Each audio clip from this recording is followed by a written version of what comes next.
Justice William O. Douglas. And this is what the Supreme Court Justice had to say about oppression. As nightfall does not come all at once, neither does oppression.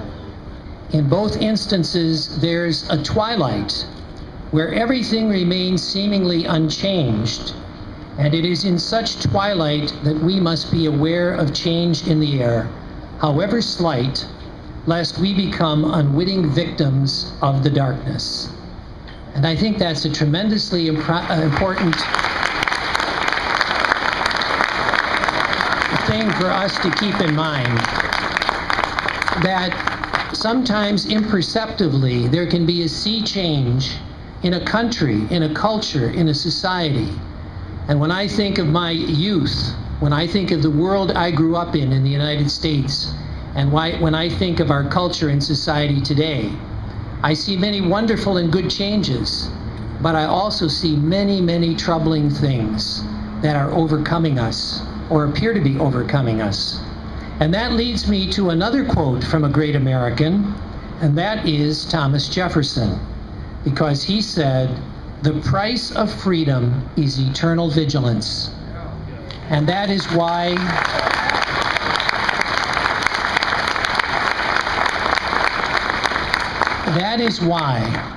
you are here today and I am here today, because we realize as Americans, and you know, they say today that people don't know history very well, but those who do and are therefore not condemned to repeat it, people know that vigilance and sacrifice and dedication have always been part of safeguarding liberty in the United States.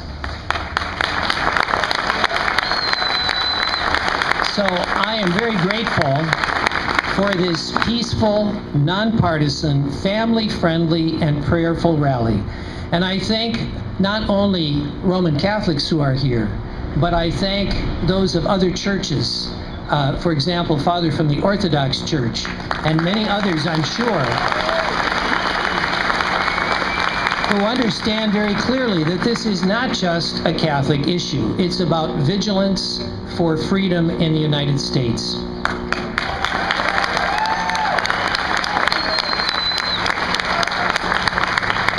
And here's something we must be very attentive to, and it's the foundation, really, of everything.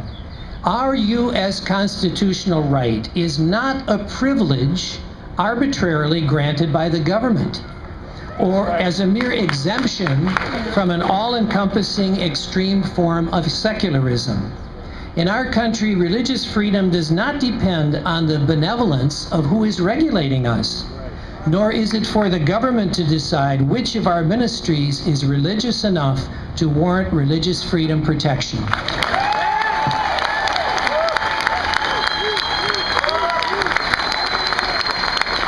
So, as Sister said, the Little Sisters of the Poor are not asking for a benevolent exception from something. They are demanding their religious right to do what they've been doing.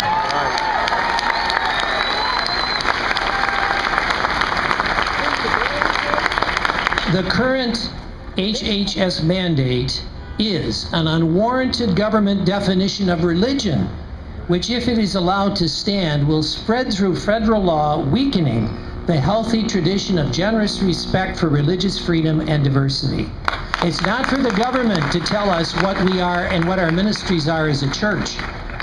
Second, it's a mandate for religious institutions to violate their own teachings within their very own institutions. And third, it is a violation of personal civil rights, unprecedented in federal law, which has long been generous in protecting the rights of individuals not to act against their religious beliefs or moral convictions.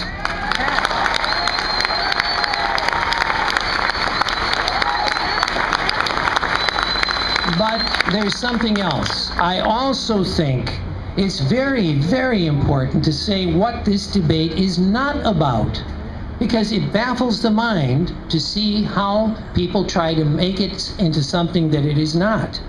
First of all, it's not about the religious freedom of Catholics only, but all of those who recognize that their cherished beliefs may be next on the block.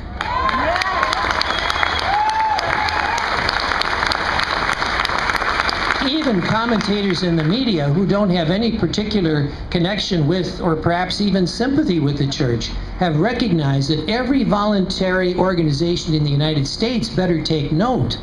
If they can do this to us, what the government might do to someone else next.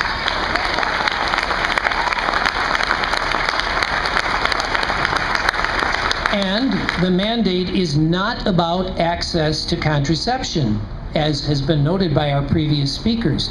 Contraception is ubiquitous and inexpensive in our country, even when it's not provided by the church's hand or with the church's funds.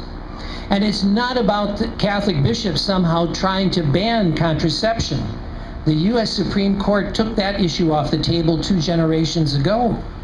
In fact, as we bishops say, it's not about the church wanting to force anybody to do anything.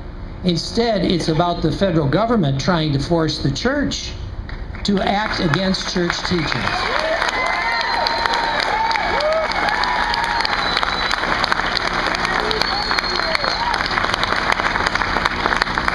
Another thing, this has been grossly misrepresented and distorted. This fight is not about opposition to universal health care. People can differ about that matter. But the bishops since 1919 in the United States have been concerned about universal health care. That's not what this debate is about. And it's not a fight that we bishops asked for or wanted, but it's one forced on us by the government by its own timing, not our timing.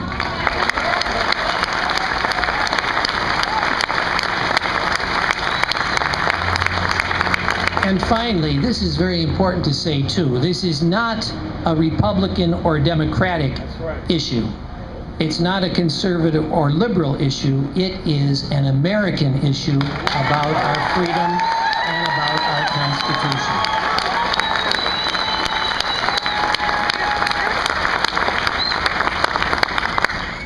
One thing too that needs to be said, and I'm so happy that this was pointed out also by our speaker, is that this has been going on for a long time.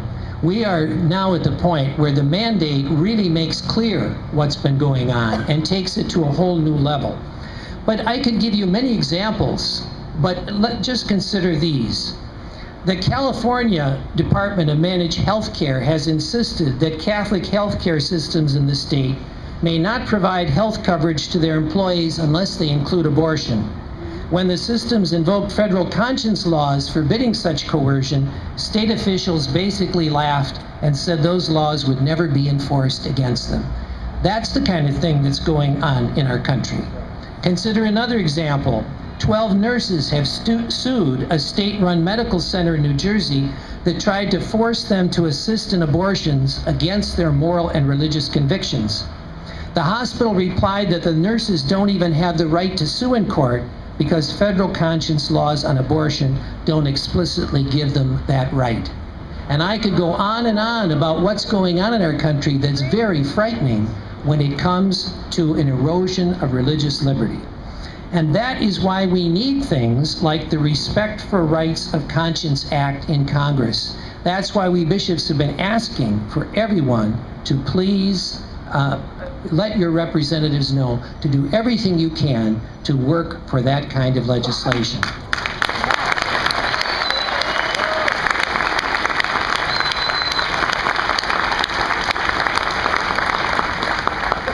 I mentioned earlier the Mass that was celebrated at St. Francis de Sales Chapel at 11 o'clock, and I would just like to close with some words that I spoke there. And it's simply this. The gospel we used was from Matthew, that we are to repay to Caesar what belongs to Caesar, but repay to God what belongs to God. The New Testament tells us we are to pray for Caesar, to pay our taxes, to be good citizens, to uphold laws that promote morality and the common good. But Caesar must steer clear of the high obedience that belongs to God alone.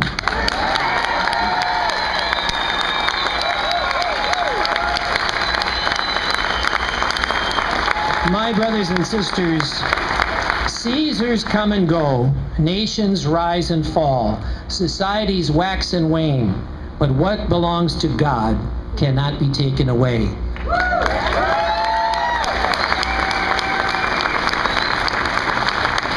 So my prayer is that God will grant us a more righteous world and nation, one in which what belongs to God becomes ever more the inspiration for what we also seek here in our earthly city for the good of all. Thank you, and God bless you.